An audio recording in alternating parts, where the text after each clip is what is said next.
Dios muestra su amor para con nosotros. Uno de los versículos claves en los cuales nosotros hemos centrado nuestro mirar es porque de tal manera, ¿cómo? Amó Dios al mundo que ha dado a su Hijo unigénito, para que todo aquel que en Él cree, ¿qué dice? No se pierda, mas tenga vida eterna. Ahí está un punto muy importante, ¿verdad? Entonces necesitamos observar que es a través de la justicia de Dios, como dice en Romano, ¿verdad? Como dicen Romanos, vamos a Romanos, por favor. Que es a través de su justicia que Él nos ha salvado, Él nos ha redimido, ¿de qué?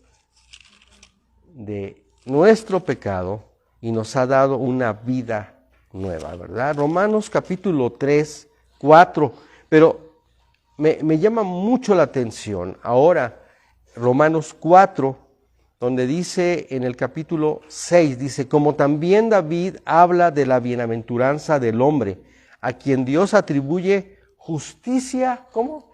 Sin obras, diciendo, bienaventurados aquellos cuyas iniquidades son perdonadas, ¿verdad? Y cuyos pecados son cubiertos. Bienaventurado el varón a quien el Señor no inculpa de pecado. ¿Por qué? Porque es a través de lo que Jesús hizo que Dios no nos va a culpar de pecado. ¿Cuál era el problema, verdad, del hombre? De que Dios culpaba de pecado. Pero ahora en Cristo, a través de la justicia de Dios, Dios nos ha librado de esa culpa. Bienaventurados aquellos cuyas iniquidades son perdonadas. Cuando creímos en Jesús, ¿en qué creímos? Me acuerdo mucho en este tiempo de la resurrección de Jesús, ¿verdad? Ahora que estamos viendo ciertos temas muy especiales con respecto a cierta celebración que hace ahora aún el mundo, ¿verdad? De que Jesús murió por nuestras culpas. Pero no solamente hizo eso, sino que Jesucristo, al momento de pagar nuestras culpas, nos ha hecho libres. Nos ha dado esa libertad, ¿verdad?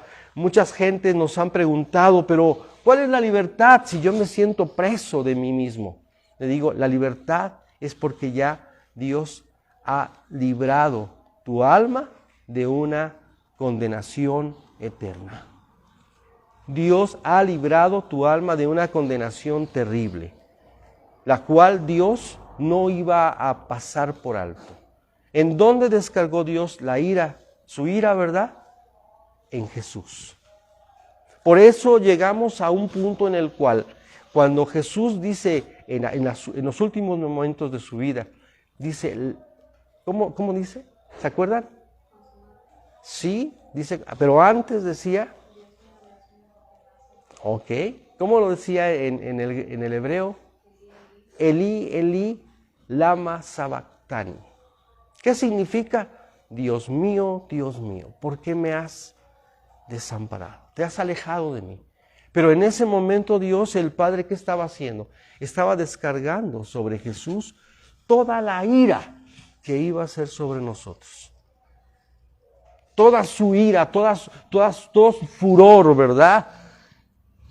¿Por qué? Porque era a través de Jesús que Él nos iba a perdonar y nos perdonó. Era a través de su sangre derramada, como vimos también esta semana. ¿Qué tal fue derramada la sangre de Jesús en este proceso tan terrible de su muerte? ¿Qué hizo la sangre? La sangre limpió nuestros pecados. Y es a través precisamente de su victoria, de su resurrección, que ahora Él se vuelve espíritu vivificante. Estoy haciendo un resumen de todo, ¿verdad? De todo lo que implicaba el hecho de haber muerto. Pero no solamente murió, no solamente derramó su sangre, nos limpió de nuestras culpas, sino también, ¿qué hizo? Se hizo espíritu vivificante para que de esa manera, mejor dicho, entrara a nuestro espíritu y nos hiciera nacer de nuevo. Haciendo algo tremendo también. ¿Por qué? Porque no solamente nos hizo nacer de nuevo, sino que nos dio una nueva naturaleza. La gente no entiende, ¿verdad?, que hemos nacido a una nueva vida, a un nuevo proceder. La gente común y corriente no comprende de qué estamos hablando, no entiende. Es una nueva vida. ¿Qué es la vida? Es la función, es una función que hace el hombre. Pero esta nueva vida que tenemos en Cristo es una nueva forma de ¿qué? De hacer las cosas. Es una nueva forma de funcionar, si lo queremos ver así de esa manera. Ya no tenemos que estar atados al sistema, a la metodología, a la manera en cómo el mundo se comporta. El mundo no puede parar su pecado, no puede parar su culpa. Siempre la culpa lo está acusando a través de su conciencia. Y aparte de eso, él mismo está terriblemente lastimado en su corazón. Una persona incrédula no entiende nada. Simplemente vive por instinto. Y es controlada por las leyes humanas, por las leyes del gobierno, porque no tiene otra, ¿verdad? Pero nosotros no, nosotros ya nacimos a una nueva vida, a una nueva dimensión, si quisiéramos llamarlo así. Aún allá en Hechos, cuando estaba platicando Pedro con el ángel, le dice, te digo, te manda Dios de que prediques de esta forma o esta nueva vida. No sé si han leído esa partecita. Una nueva vida diferente. Función, una nueva función de cómo tú te debes de comportar. Pero no porque sea algo así legalmente, ¿cómo explicarles? O estrictamente hecho para que lo hagas. No, sino que la nueva vida que tenemos debe de ser una vida natural también. Nuestra nueva vida, la nueva vida en Cristo, es una vida natural. Y quiero ir rápidamente allá a Mateo. Mateo capítulo 27. Algo sorprendente. Jesús murió. Mucha gente me dice, posiblemente Jesús no murió en la cruz. Yo les digo, sí murió. Hay testigos, ¿verdad? Es más, una de las evidencias más certeras que tiene la Escritura es cuando le lanzan el costado, ¿verdad? Una de las cosas que debemos de ubicar ahora en esta fe que tenemos en Jesús es que murió realmente. Su cuerpo fue paralizado, ¿verdad? Cuando una persona muere, ¿qué pasa? Queda inerte, deja de funcionar su cuerpo. Fíjense cómo es la vida. La vida que tenemos es dejar de funcionar, ¿verdad? Esa es la muerte, digamos. ¿Qué pasó con el cuerpo de Jesús? Murió. Es un hecho. De esa manera Jesús pagó en su cuerpo, ¿qué? El pecado del hombre. ¿Ok? Dios el Padre sació, ¿verdad? En este caso, se sació de la ira, del pago de la culpa del hombre. Fue saciado el Padre. Por eso, en esa última palabra que Él, ahora sí, habló, ¿verdad? ¿Qué dice? Consumado es, ¿verdad? Consumado es. Él terminó totalmente, ¿con qué cosa? Con lo que Él se había trazado a hacer. Él llevó a cabo su plan. Y aquí en la Escritura me llama la atención, ¿verdad? Allí en el versículo 57, Mateo 27, 57 dice así: Cuando llegó la noche vino un hombre rico de Arimatea, llamado José, que también había sido discípulo de Jesús. Este fue a Pilato y pidió el cuerpo de Jesús. Entonces Pilato mandó que se le diese el cuerpo. Fíjense cosas increíbles. Un hombre rico de Arimatea, llamado ¿quién? José, que también había sido discípulo de Jesús. ¿Cómo? Sí, José de Arimatea era discípulo de Jesús. Versículo 59, y tomando José el cuerpo, lo envolvió, él tomó el cuerpo. Él agarró a Jesús, ¿verdad? Su cuerpo, el cuerpo de Jesús lo agarró y lo envolvió, dice, en una sábana limpia. Y lo puso en su sepulcro nuevo, que había labrado en la peña. Y después de hacer rodar una gran piedra a la entrada del sepulcro, se fue. Y estaban ahí María Magdalena y la otra María sentadas delante del sepulcro. Así fue como Jesús, ¿verdad?, fue puesto, ¿en dónde? En el sepulcro, a través de José de Arimatea. No tuvo miedo, así como Juan, ¿verdad? Nosotros no debemos de tener miedo. Cuando nos pregunten algo, tenemos que dar la cara, tenemos que enfrentar las cosas, porque a Dios le adoras, a Dios le honras cuando tú enfrentas la verdad, cuando tú le dices, mira, así es esto. Nosotros no debemos de tener ningún temor, ¿verdad? Estoy tocando puntos que antes no había tocado, ¿verdad? Acuérdense, José de Arimatea era un ¿qué? Un discípulo de Jesús. No solamente eran los 12, sino también Jesús discipuló a otras personas. No lo dice así de una manera muy explícita, ¿verdad? Versículo 62 dice, y al día siguiente, que es después de la preparación, se reunieron los principales sacerdotes y los fariseos ante Pilato, diciendo, Señor, nos acordamos que aquel engañador dijo, viviendo aún, después de 3 días resucitaré. Manda pues que se asegure el sepulcro hasta el tercer día. No sea que vengan sus discípulos de noche y lo hurten y digan al pueblo, resucitó de entre los muertos. Y será el postrer error peor que el primero.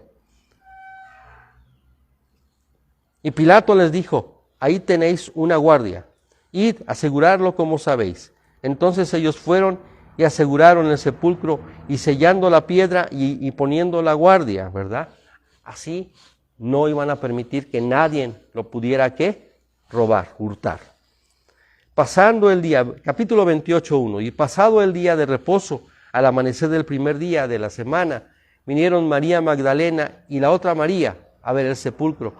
Y hubo un gran terremoto, porque un ángel del Señor descendió del cielo y llegando removió la piedra y se sentó sobre ella. Impresionante. Un ángel, cuando llegó a la tierra, ¿qué pasó? Hubo un ángel terremoto. ¿Cómo? Un ángel, hermanos. Un ángel hizo que hubiera, ¿qué? Un terremoto. No un temblor, ¿eh? Una cosa es temblor. Un terremoto oscila desde los 7 grados para arriba. Pues imagínense qué fue eso. ¿Verdad? Yo me imagino allá la gente en Israel que estaba toda asustada. Cuando hubo el terremoto aquí en Oaxaca, no hace muchos años, ¿qué tal? Queríamos salir despavoridos de donde estuviéramos, ¿verdad? Pues sí. Así fue el terremoto. Cuando bajó el ángel a remover, ¿qué cosa? La piedra. Y se sentó sobre ella. Su aspecto, dice, era como un relámpago, y su vestido blanco como la nieve. Y de miedo de él, escuchen esto, y de miedo de él, los guardas temblaron y se quedaron como muertos. O sea, los soldados tuvieron miedo y se quedaron como paralizados. Cuando una persona tiene gran temor, gran miedo, ¿cómo se queda? Paralizado. O sea, los soldados fueron espantados, realmente, ¿verdad? Mas el ángel, dice, respondió, dijo a las mujeres, no temáis vosotras, ellas. Ustedes no me tienen que temer, los demás sí, pero ustedes no me tienen que temer. Hace una diferencia, ¿verdad? Porque yo sé que buscáis a Jesús, el que fue crucificado. No está aquí, pues ha resucitado. Como dijo, venid, ved el lugar donde fue puesto el Señor, e id pronto y decid a sus discípulos que ha resucitado de los muertos. Y he aquí, va delante de vosotras a Galilea. Ahí le veréis, he aquí, os lo he dicho. Era una palabra como, cuando dice, os lo he dicho, lo está nuevamente asegurando, confirmando, está afirmando, ¿verdad?, que efectivamente Jesús había resucitado. Entonces ellas, saliendo del sepulcro, con temor y gran gozo, fueron corriendo a dar las buenas nuevas a sus discípulos. Y mientras iba a dar las nuevas a los discípulos, he aquí, Jesús les salió al encuentro, diciendo, salve. ¿Qué significa salve? Salvación. O sea, Él había logrado ¿qué? La salvación. Salve. Han sido salvos ya. Confirmando, ¿qué cosa? El trabajo que Dios le dio a Jesús. Salve. Y ellas, acercándose, abrazaron sus pies y le adoraron. Entonces Jesús les dijo, no temáis, id, da las nuevas a mis hermanos, para que vayan a Galilea y ahí me verán. Escuchen esto, versículo 11. Mientras ellas iban, he aquí unos de la guardia fueron a la ciudad y dieron aviso a los principales sacerdotes de todas las cosas que habían acontecido. Y reunidos con los ancianos y habido consejo, dieron mucho dinero a los soldados. Que dieron mucho dinero a los soldados, diciendo, decid vosotros, sus discípulos vinieron de noche y lo hurtaron, estando nosotros dormidos. Y si esto lo oyere el gobernador, nosotros le persuadiremos y os pondremos a salvo. Y ellos, tomando el dinero, hicieron como les habían instruido. Este dicho se ha divulgado entre los judíos hasta el día de hoy. ¿Qué le dieron a los soldados para que no dijeran nada? Para que no dijeran lo que habían visto, porque ellos lo vieron. No estaban jugando los soldados. Esa guardia estaba puesta y sabían que la piedra aún estaba sellada con un sello que no podía nadie quitarlo, sino era ¿qué? Era muerte segura. Nadie podía tocar la piedra. Bueno, en este caso, ¿quién la tocó? Pues el ángel, ¿verdad? Y vemos cómo los fariseos pagaron, ¿verdad?, a los soldados una gran cantidad de dinero para que no dijeran lo que había pasado. 16. Pero los 11 discípulos se fueron a Galilea, al monte donde Jesús les había dicho, y cuando le vieron, le adoraron. Pero algunos dudaban. Fíjense, todavía dudaban de que era Jesús, ¿verdad? Y Jesús se acercó y les habló diciendo, toda potestad me es dada en el cielo y en la tierra.